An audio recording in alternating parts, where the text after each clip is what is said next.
상기를 저한테 보시를 했다면 또 그때 제 코가 살아나게 된 거고, 또 김밥 사오셨잖아요. 김밥을 저한테 주시면 제 입을 살아나게 한 겁니다. 세상이 다 내 몫이고 선물이. 그렇죠. 그거예요, 바로. 살아있는 네. 자체가 선물이고. 그렇죠. 살아있는 자체가 이미 보시를 하고 있었던 겁니다.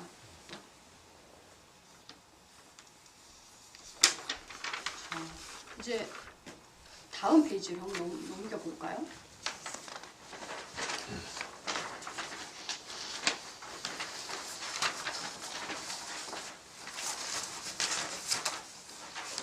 지루하지는 않으시죠? 네, 재밌어요. 재밌습니다. 감사합니다. 감동이에요. 제가 그 얘기를 듣고 싶어서 끊었습니다. 박수. 근데 여기 이 맛에 살아요. 네, 감사합니다. 재밌어요. 네. 의지하셨어요?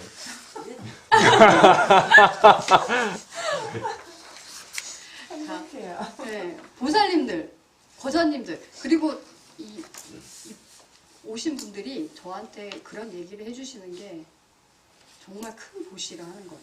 행복한 마음을 저한테 주셨죠.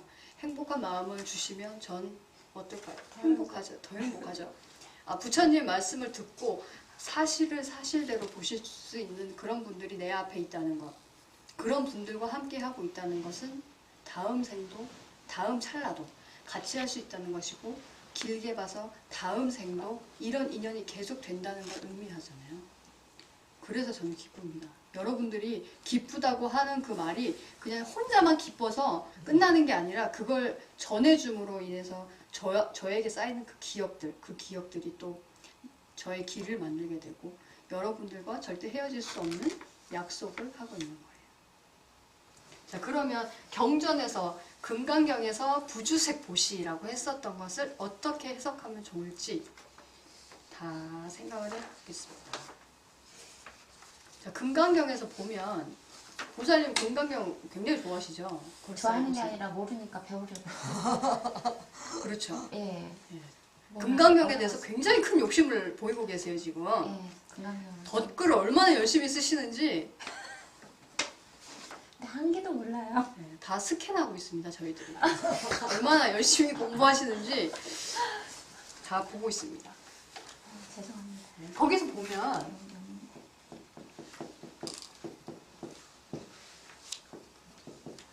이 두 가지 한자가 나오는데 이 막자가 무슨 막자인지 기억나세요? 막작신염 기억나세요? 잊었어요. 잊었어요. 네. 그렇죠. 다 사라지는 거니까 기억 안 하셔도 돼요. 그래서 다행이고요. 네, 그래 다행이죠. 너무 우리 빠지지 조치클 멤버 또 한 명 더 늘으셨네. 감사합니다. 네. 자, 여기 막작신형할 때 이걸 어떻게 해석하냐면 이러한 생각을 짓지 말아라. 말박자. 네, 말막자입니다. 이 물, 말물. 이것도 하지 말라는 거예요. 여물위 작신형. 열애가 이런 생각을 짓는다고 생각하지 말아라. 분명히 하지 말라고 할 때는 막자하고 물자를 따로 빼서 쓰세요. 근데 여기서 부주색 보시, 막주색 보시, 물주시 색 보시, 이게 아닌데도 다른 사람들은 부주색 보시를 색에 머물지 말고 보시해라, 말고 보시해라 이렇게 해석을 해놔요. 여러분도 어떻게 해석하셔야 되겠어요? 지금까지 공부해온 것을 기억해서 최대한으로 한번 해보세요. 그것은 머무는 바 없는 것을 드러내는 것. 그렇죠. 오케이, 역시 멋있습니다. 그렇죠? 부주색 보시, 색이라고 하는 것은 절대 머물 수가 없기 때문에 그것을 바로 보시라고 한다. 보시라는 것은 늘 드러내고 있지만 정신에서 가장 가까운 육신인 육신이 드러내는 색성향 미촉법, 그것은 절대 머물지 않고 사라지는 것이다. 근데 그냥 사라지느냐? 색깔, 소리, 냄새만 감촉, 뜻을 드러내고 있다. 드러냄으로 인해서 그것을 바라보고 있는 보살님들과 거사님들은 눈이 생기고 귀가 생기고 코가 생기고 맛을 느끼는 혀가 생기고 이렇게 되는 거죠. 여러분도 다 그렇게 하고 있습니다. 제가 여러분들한테 그렇게 하고 있고 여러분들이 또 저한테 그렇게 하고 있는 거예요. 머물지 말고 보시를 해라가 아니고 이미 여러분들은 머물지 않는 보시를 하고 있었던 겁니다. 자, 그러면 정신과 육신은 동전의 양면처럼 공동 운명이다. 다시 한번 설명할게요. 육신이라는 것은 정신이 있을 때만 드러나죠. 부동이고 절대 움직일 수가 없고 맑고 투명해서 죽을 수 없는 정신. 죽을 수 없는 정신 앞에는 언제나 육신이 드러나죠. 드러날 수밖에 없습니다. 눈을 뜨면 무조건 색깔이 보이고 색깔이 있다면 눈이 있고 귀가 들리면 늘 소리가 있는 것이고 소리가 들려오면 또 내 귀를 인식할 수 있습니다. 그런 것처럼 맑고 투명한 정신이 있다면 그럼 육신은 언제나 드러날 수밖에 없겠죠. 자, 그러면 여러분들 지금 죽는다고 해서 겁나세요? 아니요. 지금 당장 죽어도 다시 기절을 해서 네. 죽는다고 해도 다시 또 육신을 받게 되겠죠. 여러분들한테 집착이 있을 수 있을까요? 아니요. 없죠. 네. 집착이 있을 수가 없고 네. 또 그거에 부수적으로 집착이 없었기 때문에 또 다른 더 아름다운 이 공부를 했으니까 더 아름다운 육신을 또 받게 되고 그렇겠죠. 네. 믿습니다. 믿습니까? 믿습니다. 네, 정신 앞에는 언제나 육신이 드러나게 되기 때문에 여러분들이 절대 두려워할 일이 없습니다. 그래서 금강경에 보면 그런 말이 있죠. 기복덕, 그 복덕이 무량하다고. 그 복덕이 너무너무 무량하다. 부주색 보시하면 그 복덕이 무량하다. 그 복덕의 의미가 네. 어떻게 보입니까? 자, 복! 복불복한데 복자가 아니고요. 자, 덕은 공덕이라고 합니다. 자, 생각할 수 있는 능력, 그리고 여러분들이 정신을 가지고 있음으로 해서 육신이 드러나고, 육신이 있음으로 해서 색깔, 소리, 냄새, 맛, 감촉, 뜻을 오시를 할 수 있는 그 능력이 있죠. 그 능력을 공덕이라고 합니다. 근데 그 공덕으로서 할 수 있는 게 너무너무 많아요. 화를 낼 수도 있고, 칭찬을 할 수도 있고, 저처럼 설법을 할 수도 있고, 앉아서 설법을 들을 수도 있고, 그런 모든 것들이 여러분들의 복입니다. 능력이 있으면 복도 갖추어지는 거죠. 그 복은 자기가 찾아가는 거예요. 공덕을 어떻게 쓰느냐에 따라서 복이 많아지느냐, 복이 없느냐, 이게 결정이 되는 겁니다. 그러면 여기서 부주색 보시 했을 때 그 복덕이 너무너무 많다고 설명하신 건 어떤 걸까요?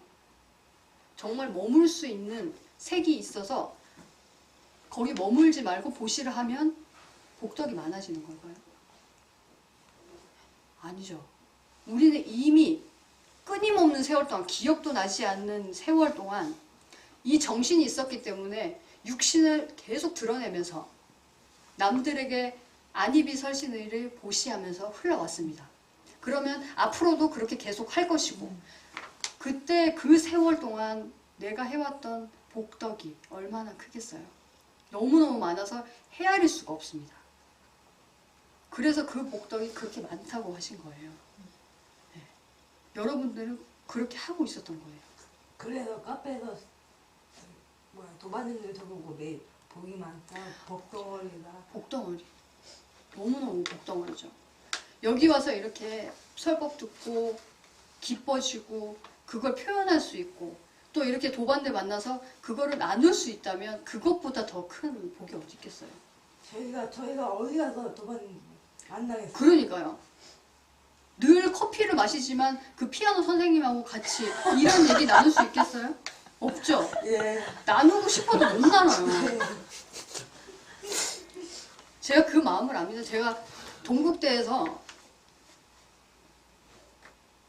3학년 때 머리를 깎았는데 그때 제 친구들이 제가 머리를 깎는 모습을 보고 너무너무 이질감을 느끼는 거예요. 그래서 친하다고 생각했던 사람들이 점점 떠나고 나는 이 법을 들어서 너무너무 좋아서 그 사람들한테 야, 이 세상은 남는 게 하나도 없어서 가질 수 있는 게 없대. 그럼 니는 염세적으로 살 기가. 니 지금 죽어도 좋나? 이런 식으로 막 얘기를 하는 거예요. 나눌 자리가 없었어요. 교수님들한테 부처님은 이미 갖추어져 있는 내 모습을 얘기하셨다고 제가 공부 배우는 스님은 그렇게 말씀하시는데 교수님은 왜 그 앞에다가 돈 놓고 염불하고 절하고 하라고 그러세요. 제가 한번 따진 적이 있었어요. 겁을 상실한 거죠. 그래서 물어봤더니 원래 불교에는 여러 가지 길이 있다. 너같이 그렇게 금기가 수승해서 큰 스님 만나서 그렇게 공부하는 사람들이 있고 수승하지 않은 나 같은 애들은 그냥 빌고 그렇게 살아야 된다. 그런 얘기를 해서 하셨어요. 제가 어디 가서 큰 스님께서 배운 말씀을 나누겠어요. 그때 정말 많이 외로웠어요. 보살님들이나 거사님들 여기 와서 나눌 분들이 없는데도 불구하고 가족들도 알아주지 않는 그런 분들이 큰 스님 법을 듣고 계속 이어나가는 모습을 보면 아 너무 대단하다 그런 생각이 드는 거예요. 꼬맹이 보살님도 절대 불퇴전 퇴전하지 마시고 버스 중간에 내리지 말고 거짓말 하듯이요. 거짓말 하듯이 예. 그냥 맞춰주는 거예요. 예. 그렇게 계속 가시다 보면 언젠가는 꼬맹이 보살님도 저처럼 머리를 깎고 또 여러분들한테 설법을 하듯이 이 자리에 설 수 있어요. 나이 제한 있던데요? 나이 제한 42살인가? 벌써 알아보셨습니까? 예. 대단하신데요. 마음에 있으셨나 보네요. 그럼요. 저도 안 되네요. 그런 거는 중요하지 않습니다. 예. 이미 꼬맹이 보살님은 남편분한테 설법을 하고 있는 거나 마찬가지예요. 계속 바뀌는 그런 모습을 보여주시죠. 그걸 보면서 그때 가방을 직접 싸주셨다고 하셨잖아요. 아까 왜 싸주셨겠어요? 변해가는 꼬맹이 보살님의 모습을 봤기 때문에. 콧노래까지 부르면서. 그렇죠. 콧노래까지 부르면서 너무 잘 갔다 오라고. 많이 배워서 나도 또 깨닫게 해달라고. 예. 그렇게 하시는 거예요. 그거는 이미 보살님도 설법을 하고 있다는 거랑 마찬가지입니다. 꼭 머리 깎지 않아도 그 자리에서 빛날 수 있는 그런 분이 되시면 되는 거예요. 다음 생으로 미루더라도 아쉽게 생각하지 마시고 이 생이 끝이 아니잖아요. 여기 있다.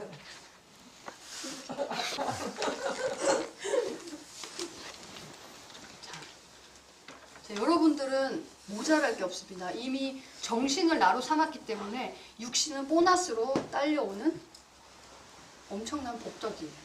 내 공덕을 어떻게 쓰느냐? 부처님 계신 곳에 와서 설법을 듣는 데 쓸 거냐? 아니면 집착하는 데 쓸 거냐? 이거는 여러분들 몫입니다. 그래서 이번에는 아함경을 제가 여러 가지를 뽑아왔는데 왜 그랬냐면 그러면 가장 아름다운 보시의 모습이 어떤 것이냐. 자, 이 공부를 하다 보면 꼭 그렇게 생각을 해요. 이미 난 보시를 다 하고 있었으니까 다른 사람들한테 보시 안 해줘도 되겠네? 이렇게 생각을 하는 거예요. 근데 제가 아까 꼬맹이 보살님한테 말씀드렸던 것처럼 물어봤던 것처럼 늘 보물이 창고에서 떠나지 않는다면 늘 샘솟고 있는다면 보살님은 어떻게 하시겠어요? 계속 나눠준다고 하셨죠? 네. 계속 나눠줄 수 있는 하지만 어떻게 나누어 줘야지 가장 현명한 것인가 그거에 대해서 여러분들한테 말씀을 드리고 오늘 끝내도록 하겠습니다. 그래서 이거는 제가 설명을 드리는 것보다 부처님께서 어떻게 그 상황에 말씀을 해주셨는지 알아보는 게 더 도움이 될 것 같아서 뽑아왔습니다. 자, 우선 여러분들한테 소개해 드릴 게 이 제목이 그는 참된 부자라고 할 수 없습니다. 이거예요. 그 성 안에 마하남이라는 부자가 있었어요. 그 부자가 너무너무 부자인데 늘 쓰레기 국을 먹고 막 주워서 음식을 만들어 먹고 옷도 주워서 입고 쓸 줄을 모르는 거예요. 그래서 그걸 보신 부처님께서 개송으로 말씀하신 게 있습니다. 제가 소개를 해드릴 테니까 한번 들어보세요. 넓은 들판에 호수가 있어 그 물이 맑고 깨끗하여도 그것을 쓰는 사람이 없으면 스스로 말라 없어지나니 아무리 귀한 재물일지라도 어리석은 사람이 가지고 있으면 자기를 위해서 써보지도 못하고 남을 위해 베풀지도 못하면서 모으고 지키느라 걱정만 하다가 임종과 함께 모두 잃고 마느니라. 지혜로운 사람이 재물을 얻으면 자기를 위해서 남을 위해 쓸 줄도 알고 베풀 줄도 알아서 그 목숨이 단 뒤에는 천상의 날이라. 이렇게 말씀하셨습니다. 이 사람이 왜 자기는 부자임에도 불구하고 나누어주는 마음이 왜 없을까요? 그러면 이때 말고 지금 대기업 사장들 또 고위 계층이라고 하는 사람들 왜 돈을 모으고 또 모으고 그 다 쓸 수나 있겠어요? 너무 많아서? 어리석어서. 그렇죠. 욕심이 너무 많은 겁니다. 육취 중에 천인 아수라 그렇죠. 지오와의 축생. 지오와의 축생. 그 중에 아귀가 있죠. 아귀. 입은 목구멍은 바늘구멍만 하고 배는 너무 커서 이게 먹어도 끝이 없는 거예요. 계속 욕심이 차니까. 그런 모습이 고위 계층에 돈을 막 모으고 돈이 많은데도 불구하고 쓰지를 못하고 항상 부족하다고 생각하는 아귀의 마음과 뭐가 다르겠어요? 그런 마음을 부처님께서 콕 집어서 이렇게 말씀을 해주신 겁니다.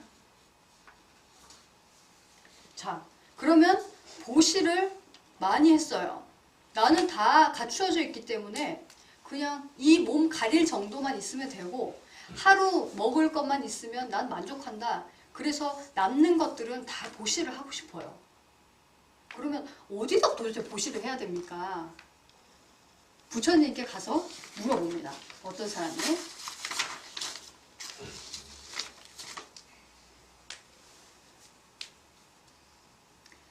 자, 어떤 보살님이 자기가 너무너무 좋은 동산이 있었어요. 동산이 있어서 그 동산을 부처님께 드리고 싶어 합니다. 나는 이 동산이 꼭 필요가 없으니까 나는 그냥 한 평 땅만 있으면 누워서 잘 수 있는 땅만 있으면 족합니다. 그리고 이 동산을 부처님께 공양을 올리고 싶습니다. 이렇게 해서 부처님께 드립니다. 그때 부처님께서 이런 개송을 또 말씀하셨어요. 탑을 세우고 절을 짓고 동산에 과일나무를 심어서 보시하고 다리를 놓고 그 강에 떠다니는 배를 만들어 물을 건네주고 들판에 우물을 파서 시원한 물을 보시하고 집을 지어서 보시하면 그 복은 나날이 늘어나고 계행이 청정하여 죽어서 반드시 좋은 곳에 태어나리라.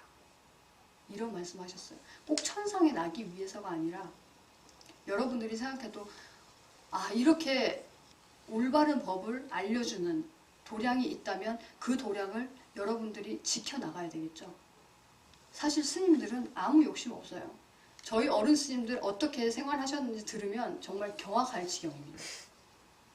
썩은 빵을 주워서 쓰레기 뒤졌다. 썩은 빵을 주워서 곰팡이 난 부분은 개를 주고 그 나머지 부분은 스님들이 드셨어요. 그리고 뜨거운 물이 나오지 않아서 얼음을 깨고 세수를 하고 심지어는 목욕까지 그물로 하셨대요.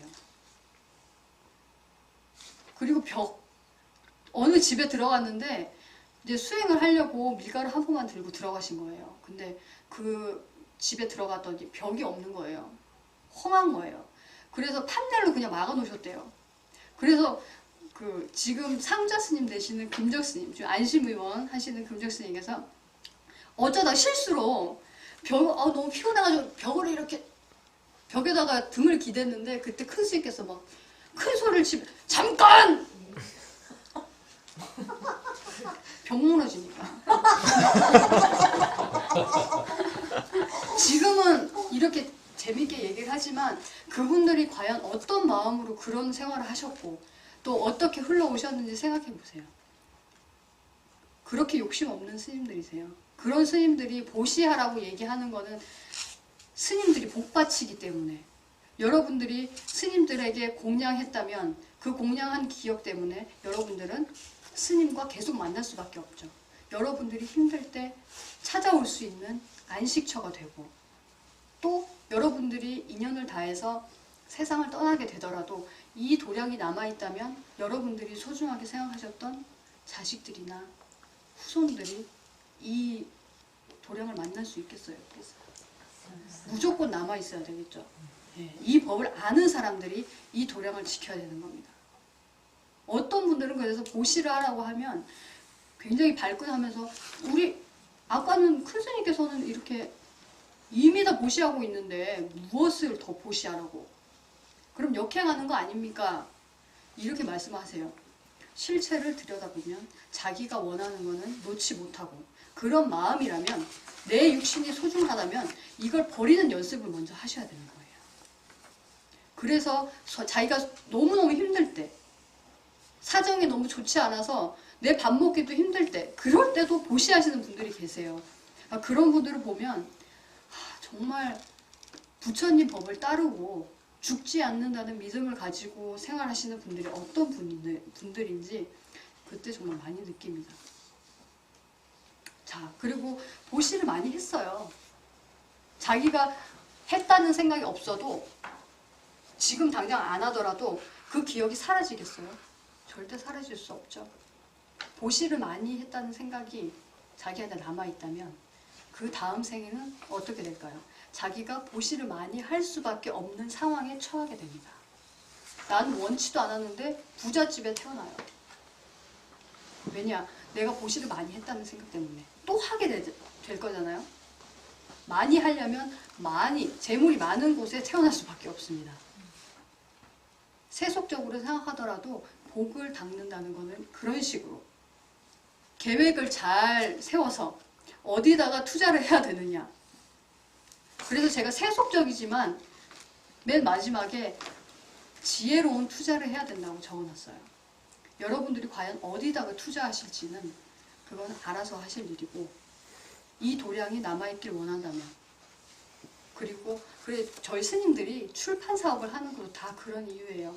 만약에 저희를 공양하는 사람이 없어서 그냥 떠나게 되더라도 책이 남아있으면 그 책은 정말 영원하잖아요. 불태워지지만 않는다면 누구에게든 읽힐 수 있는 그런 책이라는 거는 정말 너무너무 중요한 수단이고 그래서 지금 출판 사업을 하고 있습니다. 여러분들이 이 법이 널리 퍼져나가기를 원하신다면 그리고 이 법이 옳다고 생각하신다면 여기다가 투자를 하시는 게 맞는 거예요. 저는 자신 있게 말씀드릴 수 있어요. 거짓말을 하는 게 아니기 때문에 여러분들이 사랑하는 사람들이 이 법을 만날 수 있도록 이 도량이, 이 가르침이 계속 이어지기를 원하신다면 절대 주저하지 말고 투자하셔도 좋습니다. 네. 지금 밖에 서 있는 저 쉐미밴 보셨죠? 연예인들이 타고 다니는 자동차도 어떤 분이 보시를 해주셨는데 네. 큰 스님께서 처음에는 왜 이런 거를 스님들은 이런 거 필요 없다 이런 거 필요 없다고 말씀하셨는데도 그분이 보시해준 분이 얘기하는 게 맞다고 생각하셨기 때문에 받으셨어요.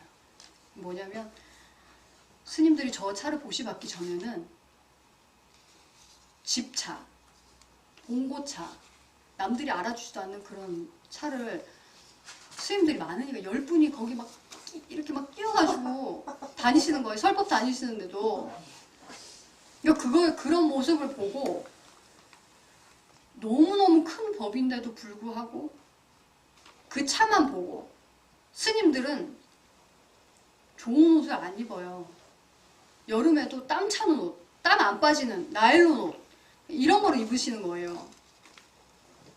그래서 그런 옷차림과 차를 보고 그 가르침을 너무너무 하찮게 생각하기 때문에 저런 차가 필요하다. 그래서 보시를 해주셨어요. 어떤 마음인지 아시겠죠? 저 차를 보시한 사람. 지금 이 건물도 사람들이 지나가다가 도각사 간판이 있긴 한데 들어와서 물어요. 어디가 절이에요? 어디가 절이냐고. 그 모습만 보고 기와 잘 올려지고 불상 멋있게 올려놓고. 사실 저희도 그렇게 여기 잘 하시는 분들 계세요. 돈 잘 버는 기술 알고 있는 우리 조계종 스님 두 분이나 계세요. 근데 그걸 다 팽개치고 여기 와서 공부하는 이유 자신 있게 여러분들한테 말씀드릴 수 있어요. 제가 너무 감정이입을 심하게 해서 돈 잘 버는 삭제하겠습니다. 네, 그거는 삭제해 주세요.